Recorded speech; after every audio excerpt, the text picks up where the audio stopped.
Harry और Peter दोनों best friends थे। बचपन से ही वो साथ रहते थे, साथ में ही खेलते थे। दोनों अभी 13 साल के हो चुके थे। दोनों को संडे बहुत पसंद था और संडे को वो दिन भर प्लेग्राउंड में खेलते थे। एक दिन स्कूल से हैरी और पीटर ट्रिप में जा रहे थे। सारे स्टूडेंट्स के साथ हैरी और पीटर बस में बैठे थे और उस दिन बस का एक्सीडेंट हो गया। हैरी को थोड़ी चोट लगी, पर पीटर की उस हादसे में मौत हो गई। 8 साल बाद हैरी ने हॉस्टल ज्वाइन कर लिया अपनी ग्रेजुएशन कंप्लीट करने के लिए। पीटर के बाद हैरी का कोई दोस्त नहीं था, ना ही हैरी बनाना चाहता था। हैरी को अकेला रहना बहुत पसंद था। हैरी अपने कॉलेज के लोगों से कभी बात नहीं करता था। एक दिन संडे की रात हैरी प्लेग्राउंड में फुटबॉल खेल रहा था, वो भी रात के 12 बजे। हैरी को फुटबॉल खेलते हुए हॉस्टल के वार्डन ने देखा। ये कोई नई बात नहीं थी। जब से पीटर की मौत हुई तब से ही हैरी ऐसे रोज़ संडे को रात के 12 बजे फुटबॉल अकेले खेलता था। वार्डन ने हैरी को देख के शॉक हो गया, क्योंकि हैरी पहली बार फुटबॉल खेल रहा था हॉस्टल में, और वो भी रात के 12 बजे। वार्डन ने हैरी को आवाज़ दी, कहा, हैरी, हैरी, रात को क्यों खेल रहे हो? अपने रूम में जाओ। पर हैरी को कुछ सुनाई नहीं दी। फिर वार्डन प्लेग्राउंड की तरफ बढ़ा। जब वार्डन प्लेग्राउंड में कदम रखा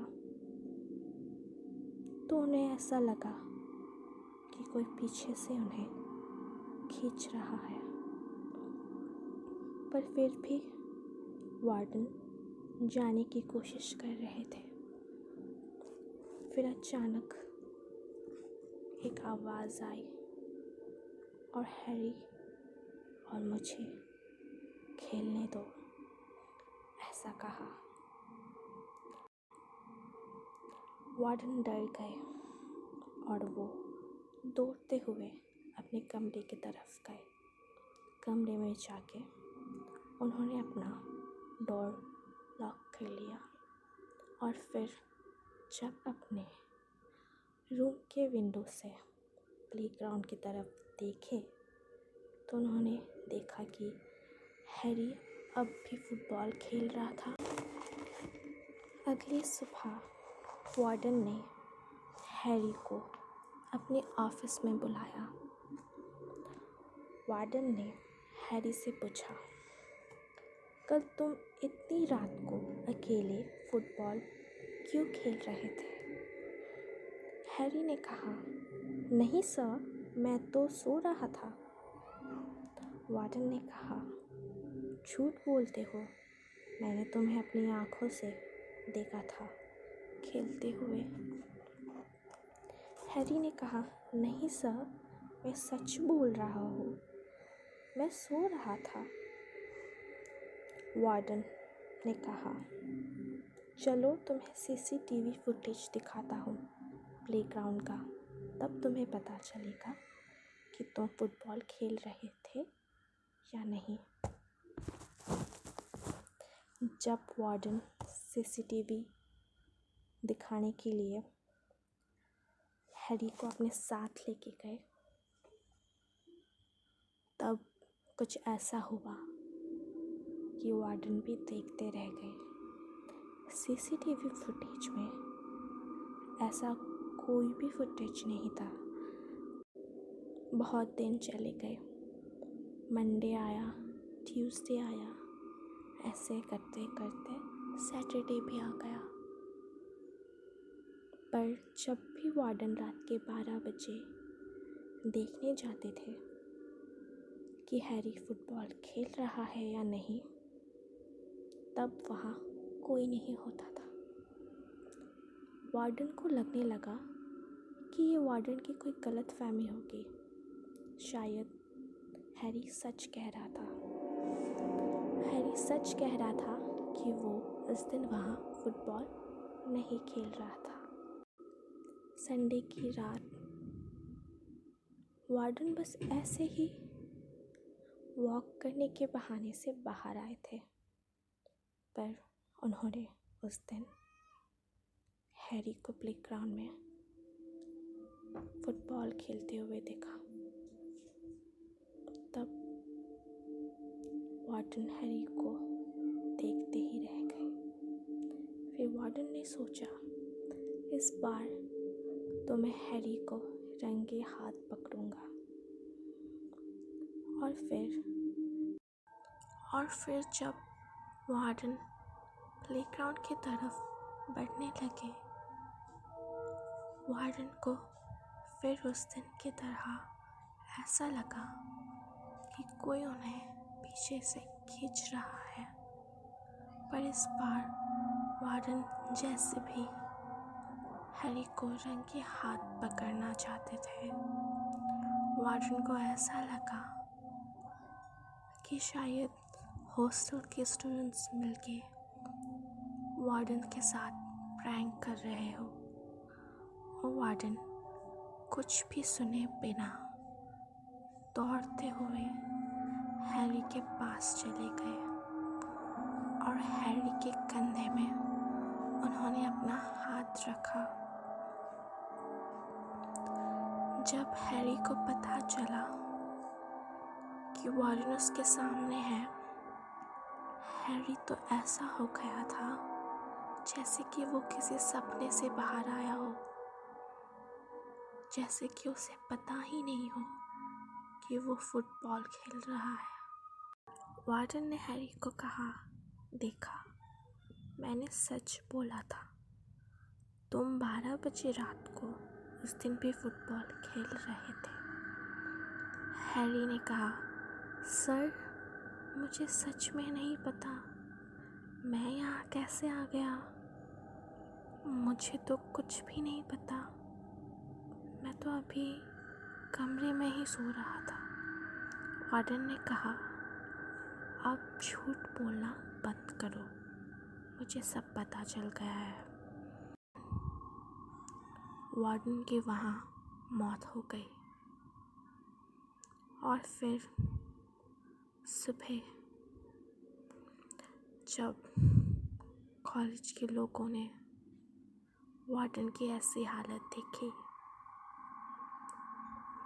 तो इन्वेस्टिगेशन के लिए वार्डन की बॉडी को पुलिस स्टेशन लेके जाया गया।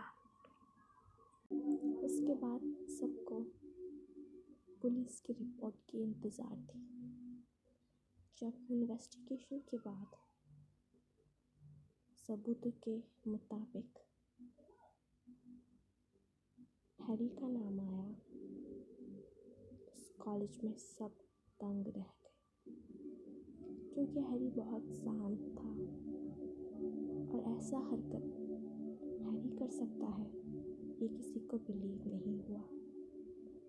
पर फिर भी हैरी को पुलिस स्टेशन लेके गए और जब हैरी पुलिस स्टेशन गया तो उनके पेरेंट्स भी हैरी से मिलने आए और वो हैरी को कहने लगे कि हैरी, तुमने ऐसा क्यों किया? हैरी ने रोते हुए कहा, मैंने नहीं किया, मुझे नहीं पता। ऐसा कहते कहते हैरी बेहोश हो गया।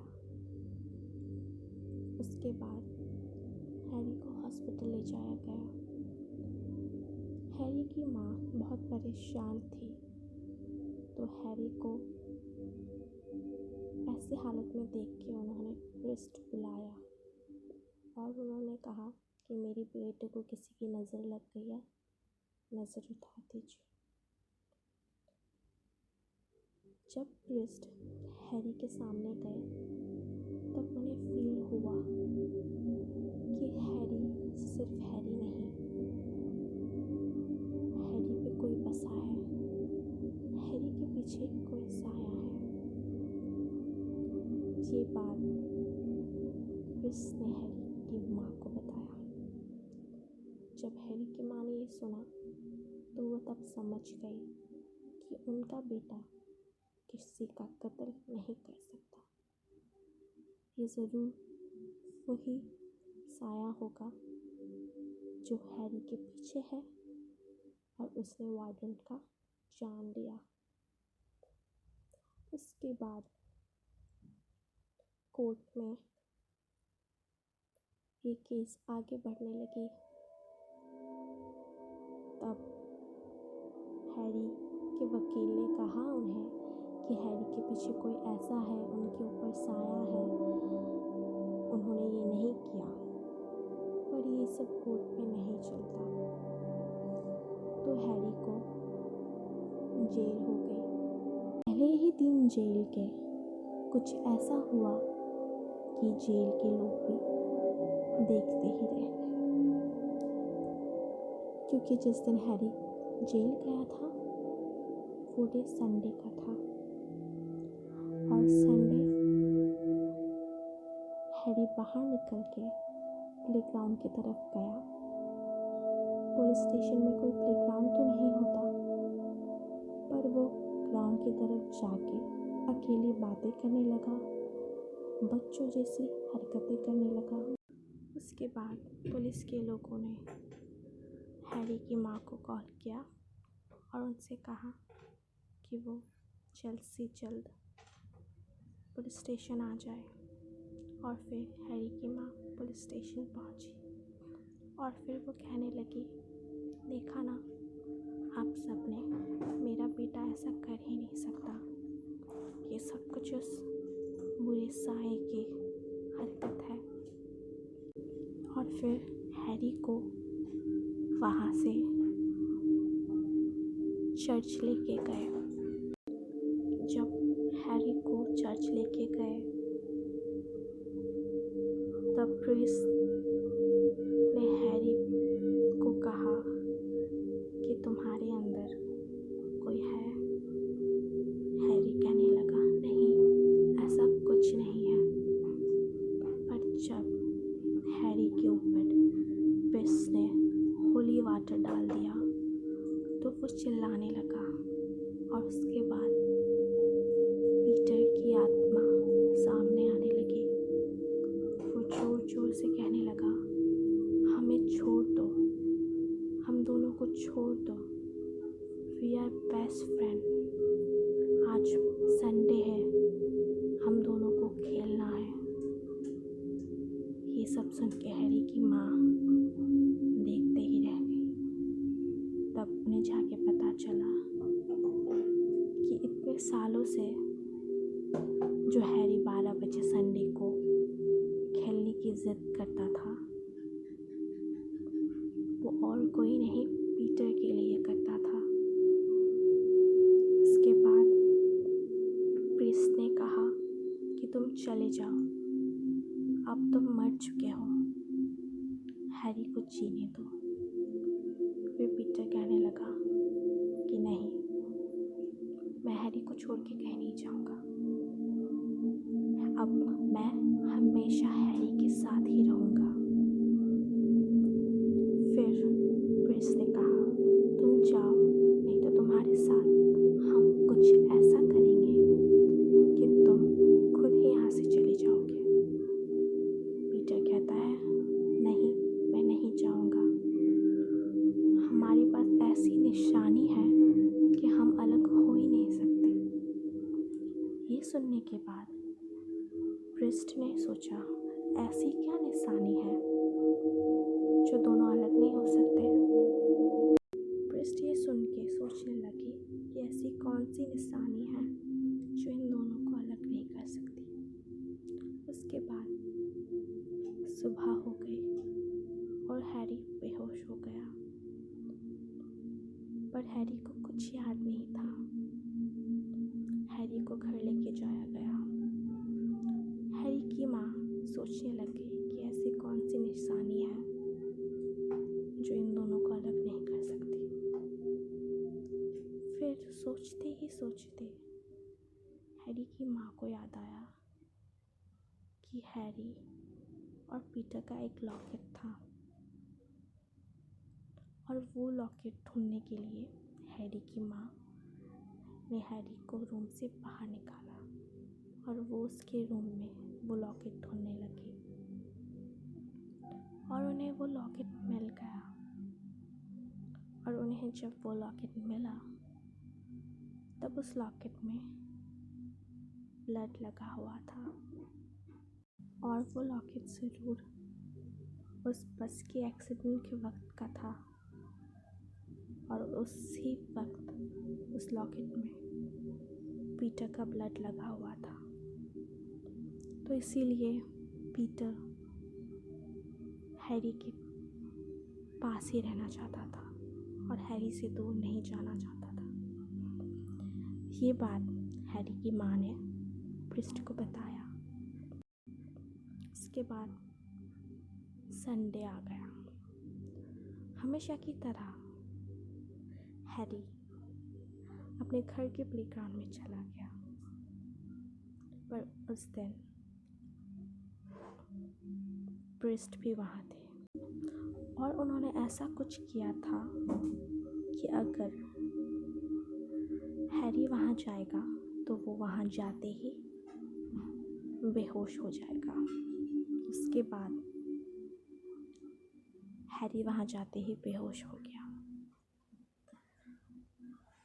पर अचानक से हैरी उठ गया, और वो हैरी नहीं था, वो हैरी की बॉडी में पीटर था। वो उठ के कहने लगा कि वो लॉकेट मुझे दो वो लॉकेट। प्रिंस ने कहा, नहीं, अब हमें वो निशानी मिल गई है, अब तो तुम्हें हैरी को छोड़ के जाना ही होगा। पीटर डर गया, और पीटर को लगने लगा शायद ये आखिरी दिन है जब हैरी और पीटर एक साथ संडे के वक्त खेल रहे हैं। ना चाहते हुए भी उसे उस दिन जाना ही था। फिर प्रिंस ने उस लॉकेट को होली वाटर से धोया, और जितना वो ब्लड हैरी के लॉकेट से जा रहा था उतना ही पीटर भी आज़ाद होके जा रहा था, और वैसे ही लॉकेट से वो ब्लड को धोया गया। उसके बाद वो लॉकेट को जला दिया गया। उसके बाद पीटर और हैरी की दोस्ती वहीं ख़त्म हो गई। उसके बाद ना ही कभी हैरी को पीटर की आवाज़ें या पीटर कभी भी हैरी के सामने आया।